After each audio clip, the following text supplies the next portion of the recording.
karışık rüya görürüm, denizin üstüne duvar örürüm.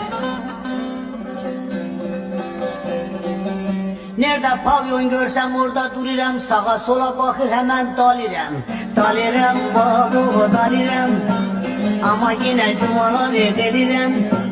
Bayram namazını da ben bölürüm, orucun da yarısını tutirem. Zekatın da hiçbirini vermirem, vergileri hepsini görürüm, muaf görürüm.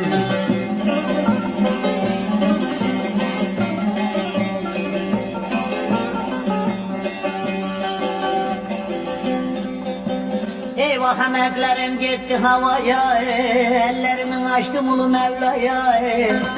İsa bizi çağırıyor havaya, onun için uçaklarda ölürüm. Ölürüm babu ölürüm, tabut olur sonra gelirim.